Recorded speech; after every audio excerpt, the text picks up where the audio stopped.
Our guest is persuasion expert Chris St. Hilaire, who's had extensive experience running political campaigns, running ballot initiatives.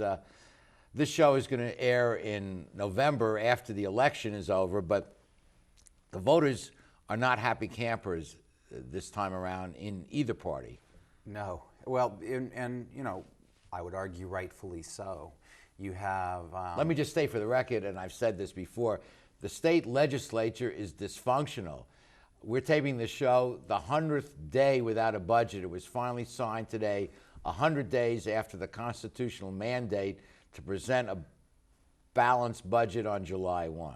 Well, for people who've taken a poll or sat through a focus group, one of the first questions you ask in a political research model is right track, wrong track. How's it going in California? And I've done about 1,000 interviews this year with high propensity voters of both parties, and as well as declined to state voters, and about 982, well, specifically 982 times I've heard wrong track. Yeah. You can't get that kind of consensus on what time it is.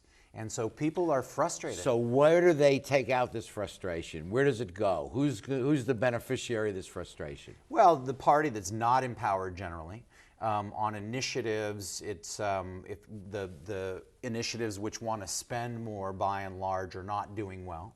And people are frustrated from both parties. The difference, however, is the solutions that they advocate are different. And so in the end, this is going to come down to a turnout election. So we have a Democratic-controlled legislature. You'd think they would be turned out, but that's not going to happen.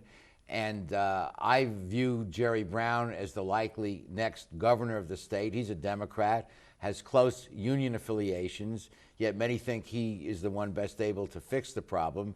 And Meg Whitman does not seem to be able to get the traction despite her $100 million. Well, yeah, and I've got your bias. Let me give you mine.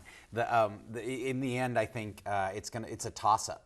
And so, I've seen voter data come out of the field as early as last night, as late as last night, and it's within that margin of error. This time, however, I think Republicans are more motivated, and that's going to play a role. Okay, this show is being taped before the election. I'll bet you a cup of coffee Jerry Brown's the next governor. You're on. Okay. Some of the propositions that you're working with, what's the sense? Majority vote for passage of the budget, for example. It's fascinating. I've never seen so many Californians split on so many issues, and so that cup of coffee bet we've got is really a coin flip right now, as are many of the initiatives. Even marijuana is running pretty close right now. I've been an advocate of the need for redistricting reform that finally happened a couple of years ago, and there's a ballot measure that would repeal it before it ever hits the ground. The parties are afraid of fair districts. Well, we worked on that campaign 2 years ago, and it was the first initiative to pass in 40 years.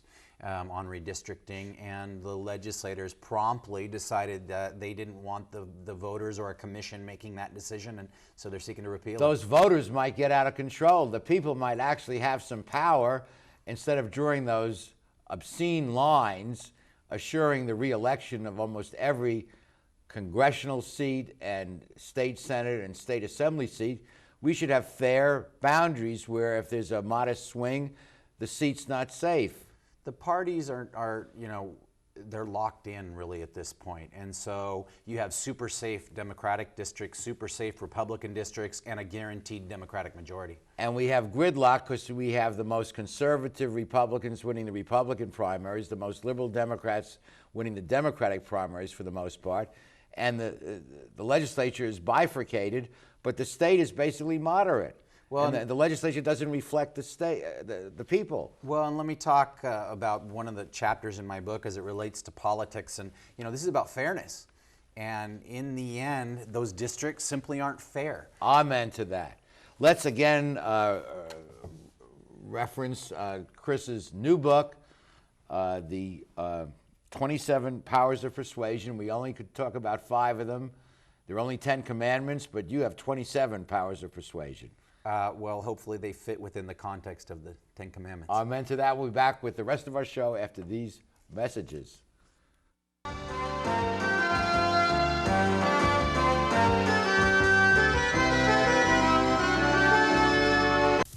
Welcome to McKenna's on the Bay, where fine dining is complemented with a breathtaking view. McKenna's is a restaurant of incredible ambiance, providing service and cuisine with style, class, and romance. The menu offers a variety of appetizers, serious seafood, prime steaks, an oyster bar, and specialty entrees for either lunch or dinner. McKenna's on the Bay features patio dining, nightly entertainment, and 2 banquet facilities. No matter what your occasion, McKenna's on the Bay is like being on vacation. Join us today at McKenna's on the Bay. Founded in 1976, Polly's Gourmet Coffee is Southern California's most complete gourmet coffee store. Polly's has the best tasting coffee, freshly roasted every day right in the store, plus a wide selection of teas, an in-house bakery, espresso bar, patio dining, and more. We also offer Wi-Fi, free internet access for all of our customers. Our nationwide clientele agree when it comes to coffee, there's only one name to remember: Polly's, 4606 East 2nd Street, welcoming you into Belmont Shore.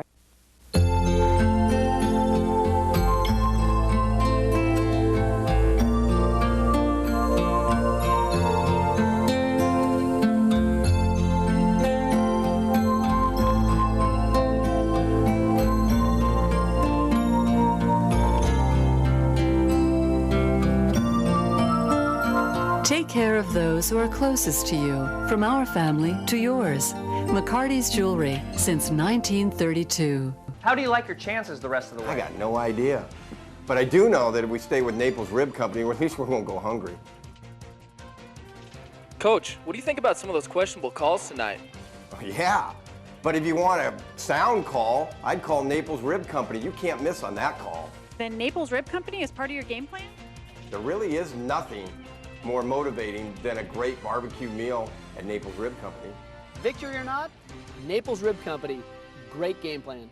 A fascinating subject, persuasion, and many of you may not know this, but I grew up in an advertising family, and it's a fascinating subject to me, and Chris is a real expert in persuasion, in the legal arena, in the political arena, and in corporate. We didn't have a chance really to talk about, but you apply these principles to corporations as well. I think they fit the 27 powers that I chose because they relate to just about every aspect of persuasion. Yeah.